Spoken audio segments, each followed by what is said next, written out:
Yes,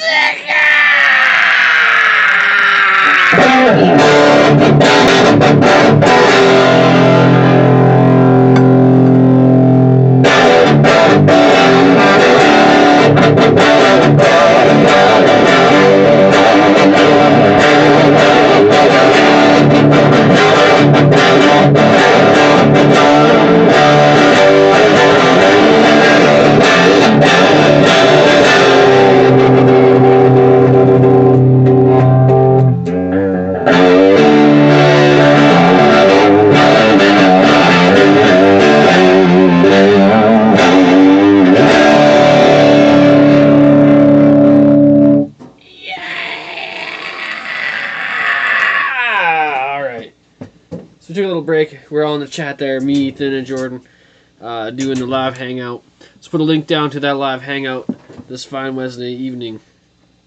And I got duped in by Goose IPA into buying a 12er of Goose IPA, which I will be elaborating on much further in many ways. About the whole Goose Juice, you know what I'm saying? So let's get tuned in for the Goose Juice. This is why you tuned in, to learn all about the Goose Juice. Let's talk about the Goose Juice. So we got on the label here, we got 341 milliliters, 5.9% alcohol, strong ale, 55 IBUs. Let's give it a pour, you know what I'm saying?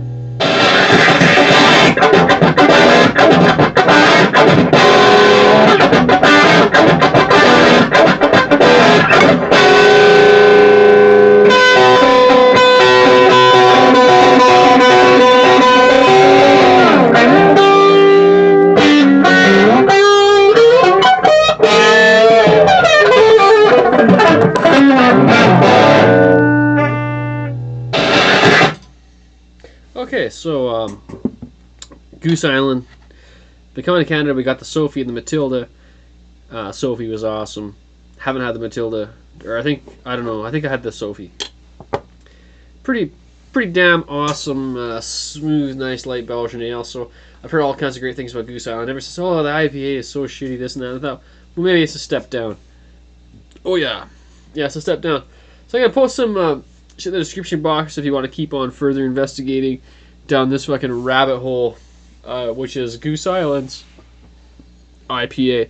By the way, this is the Canadian version, not the American. That's just why this is a dark amber and not a pale, light West Coast looking amber ale, which I discovered on my investigation. You should investigate beer.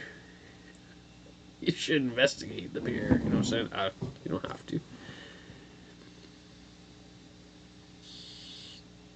So, not a whole lot of aroma going on. This is, like I said, this is 5.9% alcohol by volume and only 55 IBUs, and it's labeled IPA. And I would say, as far as labeling is concerned,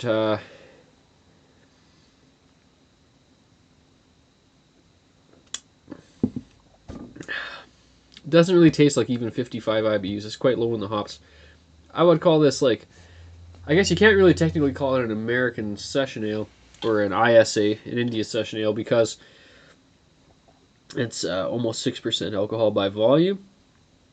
But I wouldn't really call it an IPA either. I would call it an American ale. Flat out. And this is a much different color than the US version. So this could have been brewed in Vancouver, Edmonton, Creston,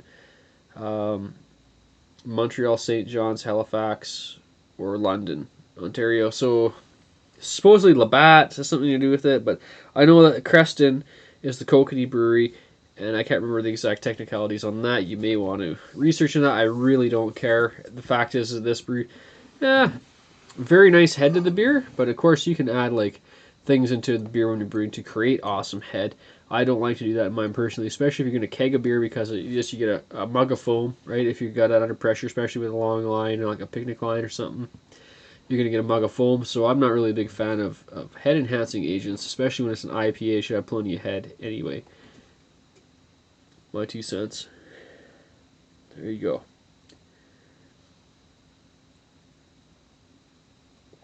Smell like much, doesn't taste like much. It's flat through the middle.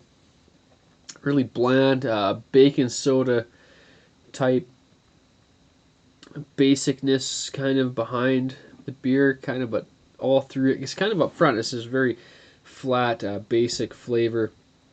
Not a whole lot of sweetness in here. It's bready. There is a bit of grapefruit hops shining through in the back, but not like you would expect of an IPA. You expect kind of a vibrant, juicy with the hops. I'm not getting it. Looks like an East Coast IPA. It's kind of an abomination. I have been sessioning it. This is my 3rd one. Probably my last one for this evening. But it's kind of weird. This is a baking soda kind of frothy, basic tingle, bready, tingly, a little bit of grapefruit in the back, and that's pretty much all we got. A little bit of sweetness, a little bit of like red malts kind of showing through. Due to the color, you're getting a bit of that copper malt flavor, whether a little bit, let's say a little bit of crystal malt, whatever, or whatever's in there.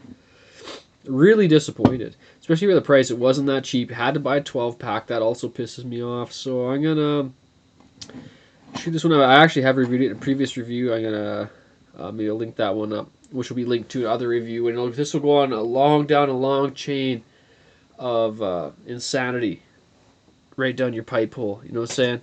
It's the whole Goose Island thing, and this is coming straight for Canada, right down your fucking goose hole. You know what I'm saying? It's about the Canadian geese. This is what's going on. Canadian goose time.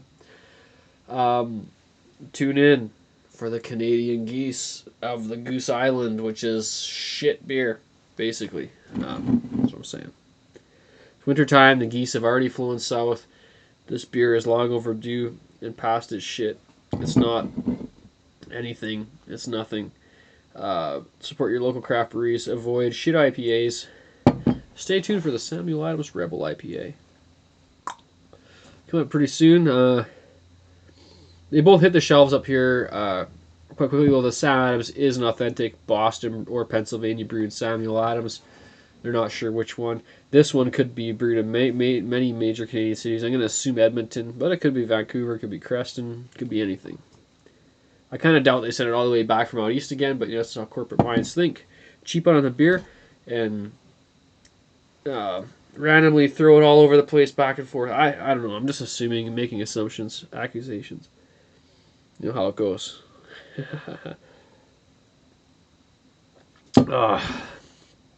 going to give it a 6.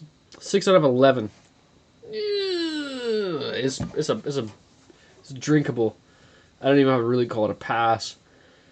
I call it a pathetic excuse for an IPA. Goose Island really disappointed me. I really like their Sophie. Love to try their Bourbon County stuff. Don't know what the hell happened here. This is just a sham. They sold their name, like many guitar companies do, many amp companies. I'm assuming car companies. Probably everything does it, but I know more about the guitar end of it. I've seen this happen many times with musical instruments. Stab shape. Sold your name. Sold your fucking name. Goose Island, you sold your fucking name, and you fucking pumped out a bunch of shit, and you duped a bunch of hipsters into buying your beer. And so I got the toque, I got the beard, I got the flannel. I'm saying you duped me, you motherfuckers. You motherfucking duped me. The Canadian Goose Island is fucked. It's nothing like the American Goose Island, which I will post a link in.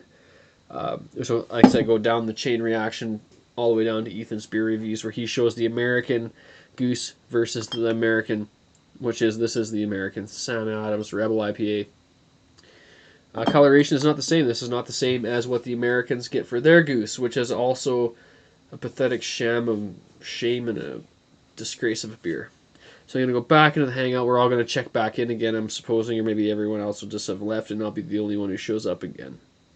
Into Jordan's Live Hangout, which I will post a fucking link to that fucking shit, which we did tonight as well. Um, because that's how we do it around here. You know what I'm saying? Down the chain of events. Canadian Geese flying. 6 out of 11. Pathetic beer. Beerzerker